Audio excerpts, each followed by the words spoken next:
अस्सलाम वालेकुम वरहमतुल्लाहि वबरकात। ये है spoken English future perfect tense. आज हम इस टेंस को करने जा रहे हैं। ये टेंस सबसे ज़्यादा आसान टेंस है।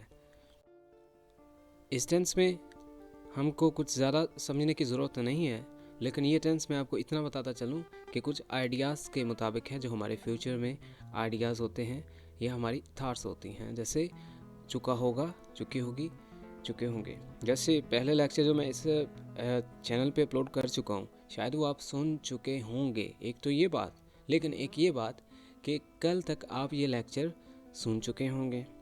एक आने वाले कल तक एक जो पहले जो लेक्चर दिए जा चुके हैं, आपने सुने हुए हैं, वो आपको आ चुके होंगे। अब एक पास्ट के लिए, एक फ्यूचर के लिए। जो पास्ट के लिए उसमें वुड का इस्तेमाल, जो आने वाले के लिए उसके लिए विल का इस्तेमाल विल और शैल का इस्तेमाल। That's bit easy. मैं कल तक आ चुका हूँगा, वो सो चुकी होगी। आप मेरे आने से पहले खाना खा चुके होंगे, चुके होंगे, चुकी होगी, चुके होंगे वगैरह। जैसे वो पानी पी चुका होगा, हमने खाना खा लिया होगा। उसने चाय पी ली होगी या वो फिर चाय पी चुका होगा। वो जा चुका होगा, हम सो चुके होंगे, अहमद वज़ू कर चुका होगा। अब इसमें करना क्या, चुनाचे ये हमारा टेंस परफेक्ट टेंस है, तो हमने फॉर्म को थर्ड में ही यूज़ करना है, क्योंकि तीसरी फॉर्म हमेशा कंप्लीट यानी कि परफेक्ट जॉब के लिए इस्तेमाल की जाती है। इसमें विल और शैल का रोल है, क्योंकि ये फ्यूचर का टेंस है। लेकिन हैव और हैज़ क्यों आएगा? क्योंकि हैव के बाद थर्ड फॉर्म लगाना परफेक्ट की निशानी है, उसका सबूत है।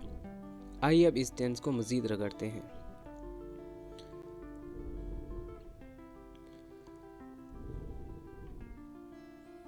जैसे कि हम पिछले टेंस में हम ये कर चुके हैं कि सिंपली तौर पे प्रेजेंट परफेक्ट टेंस में चुका है, चुकी है, चुका हूँ, यानी कि हैव और हैज़ के बाद थर्ड फॉर्म। फिर इसी तरह फ्यूचर परफेक्ट टेंस में भी हम क्या करेंगे, हैव और हैव के बाद थर्ड फॉर्म का इस्तेमाल होगा, और विल और शैल का इस्तेमाल यानी कि होगा, होंगे, यानी चुका होगा, चुके होंगे वगैरह के लिए। दैट्स द रीज़न कि हम विल और शैल का इस्तेमाल करते हैं।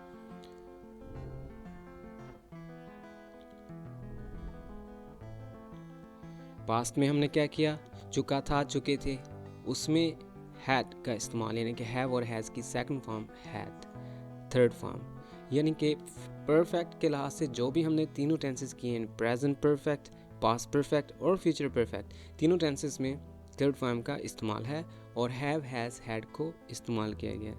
प्रेजेंट परफेक्ट टेंस के लिए हैव और हैज़ के बाद थर्ड फॉर्म का इस्तेमाल। फिर इसी तरह पास्ट टेंस के लिए, पास्ट टेंस के लिए हैड के साथ थर्ड फॉर्म का इस्तेमाल। फिर फ्यूचर के लिए विल और शैल के बाद थर्ड फॉर्म का इस्तेमाल, जैसे कि will have, shall have. Let's proceed next. Future tense is not much difficult. आप कुछ थोड़ा सा सोच लें और कुछ थोड़ा सा समझ लें। सब्जेक्ट्स जिनके साथ शैल का इस्तेमाल हुआ करता था, आई और वी, उनके साथ शैल हैव। ऐसे सब्जेक्ट्स जिनके साथ विल का यूज़ होता है, you, they, he, she, it, इनके साथ विल हैव। और हैव के बाद तो थर्ड फॉर्म का होना लाजमी है, और ये इस चीज़ का सबूत है कि ये टेंस परफेक्ट टेंस है। I shall have gone to school, मैं स्कूल जा चुका हो गया। Alia will have spoken, Alia बात कर चुकी होगी। We shall have taken tea, shall have it means हम तीसरी फॉर्म का इस्तेमाल करने जा रहे हैं, और हैव के बाद थर्ड फॉर्म का इस्तेमाल परफेक्ट यानी कि मुकम्मल हो चुका है। लेकिन जब शैल का इस्तेमाल हो या विल का हो, फिर इसका मतलब चुका होगा। I shall have gone to school, we shall have taken tea, she'll have talked to me. Alia will have spoken, Alia will have eaten food, they will have played cricket. अब कुछ थॉट्स इसमें ये हैं कि ये फ्यूचर में यानी आलिया बात कर चुकी होगी मेरे आने से पहले, या मैंने उसको मना करना था कि आपने बात नहीं करनी, तो वो तो आपके वहाँ पर पहुँचने से पहले ही बात कर चुकी होगी। Alia will have spoken, Ayesha will have eaten food, मैंने वहाँ पे पहुँचना था, पहुँचते ही हमने इकट्ठे बैठ के खाना खाना था, लेकिन आयशा जीत गई। आयशा पहले क्योंकि मैं जब वहाँ पे पहुँच नहीं सकता था, तो मैं यही कहूँगा ना, Ayesha will have eaten food, मेरे पहुँचने से पहले आयशा खाना खा चुकी होगी। They will have played cricket, वो क्रिकेट खेल चुके होंगे।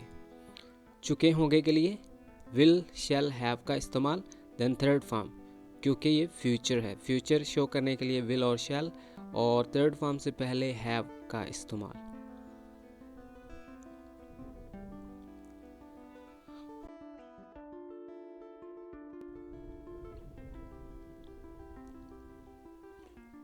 फ्यूचर परफेक्ट टेंस, इसमें आने वाला मुस्तकबिल, परफेक्ट जॉब, कोई काम मुकम्मल हो जाए, समवन विल और शैल हैव डन समथिंग, यानी कि इसका ये फार्मूला है, someone mean subject, will shell helping verb, have भी हेल्पिंग वर्ब, और done third form, something object, यानी कि किसी ने कोई कर चुका होगा कुछ, यानी वो मेरी बात का इनकार कर चुका होगा, वो मैच हार चुके होंगे, दादा अबू उस वक्त तक जा चुके होंगे, मैं अपनी बात ख़त्म कर चुका हूँगा, 3 बजे से पहले हम खाना खा चुके होंगे, 4 बजे तक दादा अबू जाग चुके होंगे, बच्चे तब तक सो चुके होंगे, तब तक मैं जा चुका हूँगा, तब तक तो मैं आ चुका हूँगा, I shall have come, I shall have कम।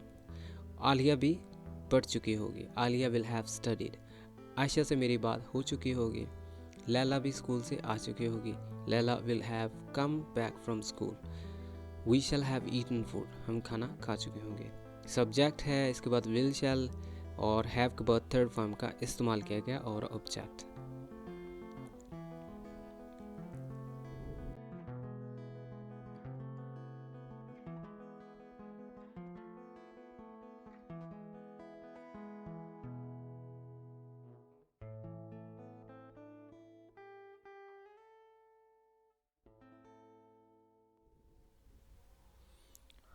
एक आइडिया है आप लोगों के लिए फ्यूचर परफेक्ट टेंस को कैसे सॉल्व करना है। एक कन्फ्यूजन है कि इस चीज़ में एक चीज़ आप अपने माइंड में सोच रहे हैं कि फ्यूचर में हो चुकी होगी, यानी अब ये आदमी क्या कर रहा है, झांक रहा है इन लोगों को, क्या कर रहा है, देख रहा है, ये देख रहा है कि वो जा चुके होंगे, वो मीटिंग ख़त्म कर चुके होंगे, वो बात कर चुके होंगे, ये भी इसी ज़माने में मौजूद है, ये भी इसी ज़माने में मौजूद हैं। तो ये किसके लिए है, विल और शैल के लिए, यानी वुड और विल और वुड, शैल और शुड की बात नहीं हो रही, ये इस चीज़ के बारे में बात हो रही है जो इस पे मौजूदा वो देख रहे हैं इसी वक्त, यानी कि वो मीटिंग ख़त्म कर चुके हैं, दे विल हैव फिनिश्ड मीटिंग। अब ये बात कर रहे हैं या ये कुछ सेटिंग कर रहे हैं, तो ये देख रहा है और सोच रहा है, दे will have finished talking, they will have done.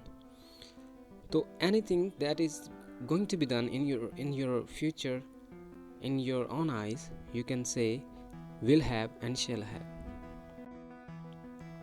मेरे जाने से पहले वो जा चुके होंगे, they will have gone before I go there। Doctor के आने से पहले मरीज जा चुका होगा, the patient would have died before the doctor came। किसान मेरे पहुंचने से पहले खेती बाड़ी कर चुका होगा, the farmer would have finished plowing before my arrival। तुम्हारे दावतनामे से पहले मेरा दोस्त जा चुका होगा, My friend will have gone before your invitation। Subject will shall, helping verb have, third form and object।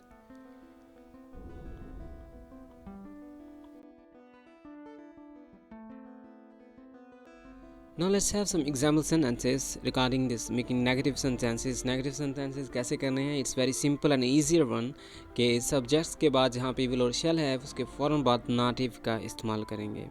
उसका इंतज़ार करने का कोई फ़ायदा नहीं, वो जा चुकी होगी, no need to wait for her, she would have gone। अभी तक तो उन्होंने खाना नहीं खाया होगा, they won't have finished their food। Ayesha message नहीं लिख चुकी होगी, Ayesha will not have or won't have written the message। Alia अभी तक तो वापस आ गई होगी, Alia might have come back at this time। अभी तक मेन चीज़ जो मैं आपको बताने चाह रहा था वो will not और shall not के बाद आपने won't का इस्तेमाल करना है। won't is a contraction for will not, यानी कि जहाँ पे आपने will not का इस्तेमाल करना है वहाँ पर आप सिंपली तौर पे won't का इस्तेमाल कर रहे हैं। फिक्रा शॉर्ट हो जाएगा, easy to conceive और perceive हो जाएगा। they won't have finished their food, उन्होंने अभी तक खाना नहीं ख़त्म किया होगा, उन्होंने अभी तक खाना ख़त्म नहीं किया होगा, they won't have finished their food yet। वो अभी तक नहीं आए होंगे, they won't have come yet। वो अभी तक नहीं जा चुके होंगे, they won't have gone yet। Are you getting me? Let's proceed next।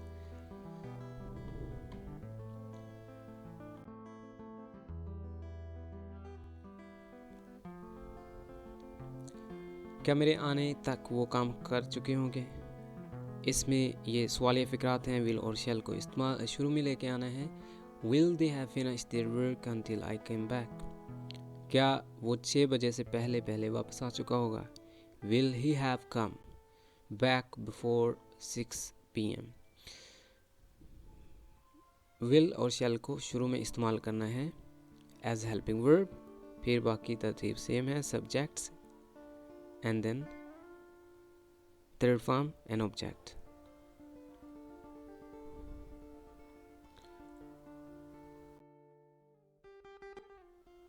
कुछ फिक्रात ऐसे हैं जैसे WH क्वेश्चंस, कहाँ, कैसे, क्यों, उनका भी सिंपली तौर पे WH के शुरू में यूज़ करना है। फिर विल और शैल, फिर हैव, फिर सब्जेक्ट एंड थर्ड फॉर्म। वो कहाँ जा चुका होगा, where will he have gone. आप क्या कर चुके होंगे, what would you have done. आप किस वजह से आ चुके होंगे, for what reason will you have come. वो मैच क्यों खेल चुके होंगे, why will they have played match. That's all for now. Thanks for being with EA. To learn more about tense and practice, do not forget to subscribe my channel Spoken English with Imran Rai. Thank you for listening.